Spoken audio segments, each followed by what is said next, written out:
For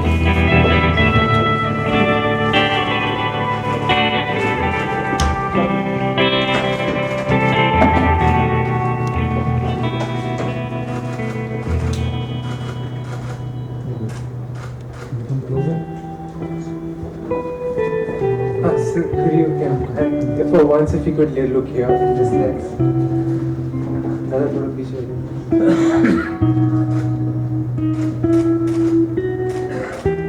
Ladies and gentlemen, it's a great pleasure to have launched this very useful and handbook, and I want to congratulate the vertical, the urban housing vertical under Mr. Rajeshwar Rao and all his colleagues who have done a splendid job, and for two special reasons. One, for the very positive, very constructive collaboration with the UN system, with UNDP. I think that shows the way to the future, that we can collaborate more and more to do these things. But also the announcement that you made that you are translating it, or you've already translated that into Hindi. Yeah, and इसकी बात की बहुत खुशी है कि ये हिंदी में आपने इसको अनुवाद किया और भी लैंग्वेजेस में कर रहे हैं, क्योंकि आखिरश ये काम जो है वो वहीं पे होगा. और अर्बन लोकल बॉडीज में the work will be done in the urban local bodies and which are all there, and unless they have access to this in their own language and medium, it will serve a limited purpose. So very big congratulations on that. Enough has been said on plastics, its usefulness and its now threat and danger and so on. So I don't want to add to any of that discussion.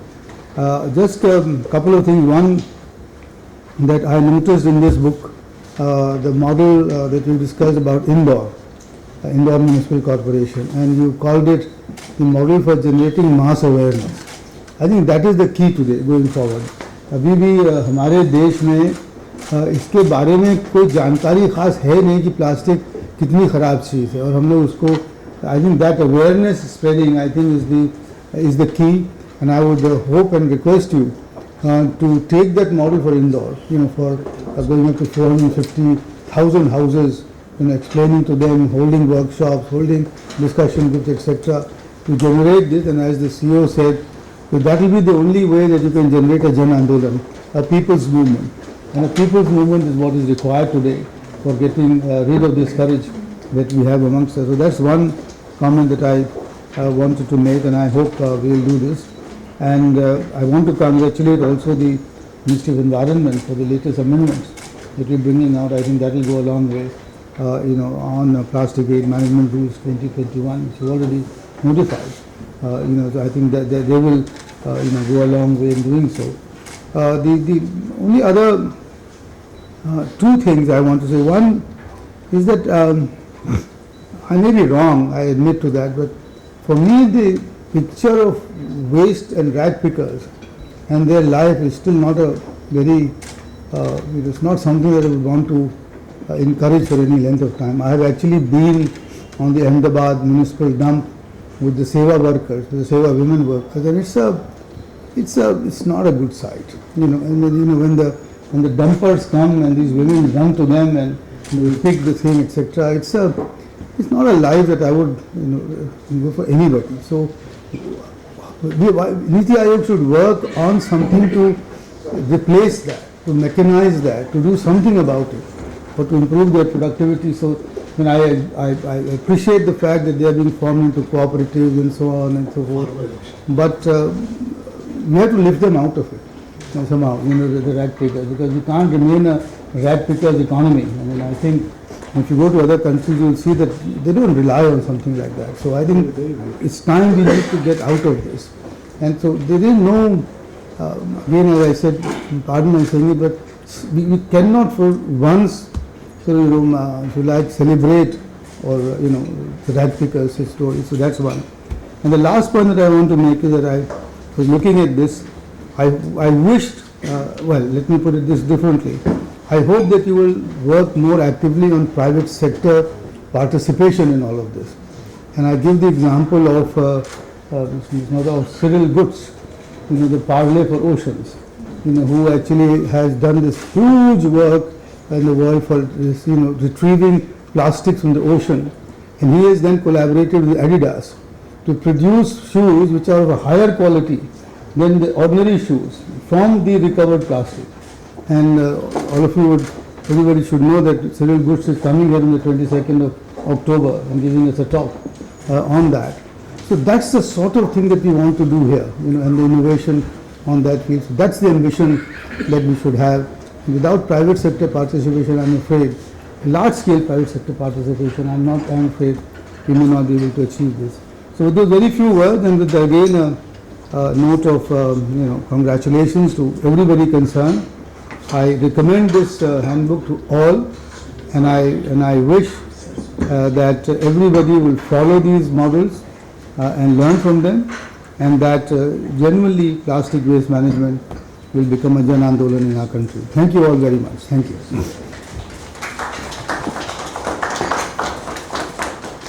Thank you, sir, for your words and for your guidance. I'm sure the team at EP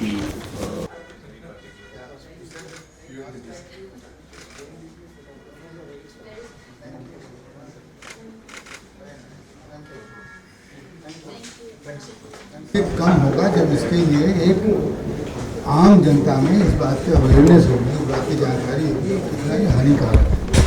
इसलिए आज उन्होंने बात की, booklet भी इसलिए निकाले कि पूरे देश में आज 300 से ज़्यादा लोग इसमें जुड़े हैं, म्यूनिसपैलिटी वगैरह। जो मैंने खुद अपने उदाहरण में कहा कि इंदौर ने जैसे काम करके दिखाया है, वैसे हर शहर कर सकता है। इंदौर में आप कहीं जाइए, कहीं प्लास्टिक नजर ही नहीं आता। उन्होंने सारे घर घर जाकर लोगों को समझाया कि कैसे इस प्लास्टिक को अलग करो, उसको इसका समाधान करो, उसको करो, तो वो हो सकता है। तो इसके लिए जैसा कि हम लोग कह ही रहे हैं कि जन आंदोलन की आवश्यकता है, क्योंकि अगर ये नहीं हुआ तो हमारे नदियाँ, हमारे पोखरे, हमारे ये सब बिल्कुल एक तरह से नष्ट है। तो ये बात हम आपको सबको जाहिर है कि हम रोज़ाना के इस्तेमाल में प्लास्टिक करते ही हैं इस्तेमाल, मगर उसको इस तरह से रिसाइकिल, रिड्यूस और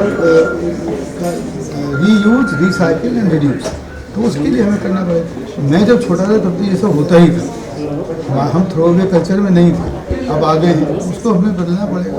और अगर नहीं बदलेंगे तो फिर अपनी मुसीबत बनाएंगे, यही बात है। और प्लास्टिक की ज़रूरत तो है ही है, मगर जहाँ तक हो सके उसको अगर रिप्लेस कर लें हम लोग, तो आप देखेंगे कि आपके जीवन में एक अच्छी अनुभूति होगी। आपको मैं खुद करके देख चुका हूँ, इसलिए वो करें तो अच्छा होगा। लेकिन सर एक छोटा सा सवाल है, सब गांव में जो लास्ट एंड यूजर है वो कैसे समझेंगे कि कितना खतरा है, नहीं खतरा है, इसके लिए क्या अभी हो रहा है? हाँ, इसके लिए अभी जो हो रहा है वो मेरे ख्याल में पर्याप्त नहीं है, वो बात सच है। और इसको हमें धीरे धीरे, जैसे ग्राम पंचायत हैं और जो हमारे जो वुमेन सेल्फ हेल्प ग्रुप्स हैं, इनको इसमें जोड़ना पड़ेगा, तब जाके लोग समझेंगे किसके कारण। और दूसरी चीज़ ये कि जो इसके और सब्सिट्यूट्स हैं उनकी कीमतें भी थोड़ी कम करना पड़ेगा, वरना ये नहीं कि प्लास्टिक क्यों इस्तेमाल करता है, क्योंकि सबसे सस्ता है। इसलिए जैसे सिक्किम में हो गया है, सिक्किम में आप जाइए पूरे राज्य में कहीं आपको प्लास्टिक नज़र नहीं आता, क्योंकि इन्होंने इसको कर लिया। इसके तरीके हैं करने के, और क्योंकि हमारे पास ऐसे उदाहरण हैं जिसमें कि हो चुका है, तो मैं ये मानता हूँ कि और जगह भी हो सकता है। United Nations Development Program UNDP and Niti Aayog have come together to release sustainable plastic management in urban centers. From UNDP, I am joined by Sri Krishna Balachandran. He is Program Manager for Plastic Waste Management Project, the brain behind all this. Mr. Balachandran, if I may ask, what is the split of plastic waste in household and in industrial sector, and how do we take it forward when a country like India with such a big population and such a big landscape, how do you reach the end mile user, whether it is, we are talking here about urban, but also the villages will be important partner in this endeavor. Thank you so much. Thanks for inviting me. If you look at the urban areas, the split of waste management, if you look at, let's say, of the total volume of waste that we have, 8% to 12% of that will be plastic, And when you look at a domestic level, anywhere between 10 to 15% is where we will have plastic. But when you go for industrial and commercial, the quantity of plastics go up to 20%. While on an average, if you take all that together, including at a city level, it comes to 8 to 12%. So, and it is important that today all these come under the urban local bodies, because urban local bodies are the organizations who collect these plastics along with the other. Plastic is not the only one type of waste. There are other types of waste as well, other types of dry waste as well, and it is important. But why especially plastic is because plastic is something that requires specific treatment and recycling, because it needs to be handled very correctly. So for that we have started this initiative with Niti Aayog. It is important to share the specific examples from the various cities that UNDP is operating, and to also see how we can widely circulate the best practices and then take it from there. While urban is also important, rural is very much important. We are also focusing on rural programs where different areas of how we are able to collect plastic waste and bring it to processing centers. In urban areas, as collection is improving, we are able to also link it to the nearest recycling centers. In rural areas, that is a challenge, and we are also trying to figure out how economically this model will work, how different kind of stakeholders such as waste pickers, urban local bodies, recyclers, other entrepreneurs, startups, technology organizations, how we are all able to get all of them together and to create this integrated platform that we are trying to make. Two important questions. One is, we have seen the top three, Goa, Delhi. These are relatively very small states, but I understand that because of the churning of people and the tourists, these places produce more plastic waste than other states. Even the other bigger states like Madhya Pradesh, Maharashtra, Uttar Pradesh for that matter. What is your observation on that? Why is that happening? It is, you're absolutely right. It is because of the churning of tourist population. And it is also that a lot of, let's say, packaging materials and other things are also being used across the different events and everything that happens. But primarily, it is because of the lot of tourists that are coming in. And especially in places like Goa, where now with the advent of COVID, it is also important that there's a lot of the use of plastic has also increased because of sanitation and the protection that the plastic will provide. So it is highly that is the primary reason for increment in these areas. But going forward, sufficient collection mechanisms also are being put in place so that these can be effectively addressed and we can find a solution. But this is the broad reasons that are there. What you said is very important, because you are looking for sustainable processing of these plastic wastes, and you are bringing the stakeholders with what rag pickers we can loosely call, but the industries and companies are also involved in that. What is more important here is, how do you bring the cycling of the recycling process, and at the same time it should be profit for each stakeholder at the each level that this whole processing will take place when the end factory, when it ends there. Good question. Actually, if you look at the overall process of recycling, you can divide it into collection, segregation, pre-processing and processing, and ultimately recycling and connecting it back to the market. So each of these activities needs to be sustainable on its own for the overall system to be sustainable. The collection process that is done by the urban local body, that has to be sustainable by the collection fees or the daily user fees that each of our citizens we need to pay, so that the collection process gets effectively done and collection happens. Once collection happens, it's not that everything needs to end up in a landfill. It has to go to a decentralized collection center, and there it can get sorted into paper, plastic, metal, glass and other types of processes.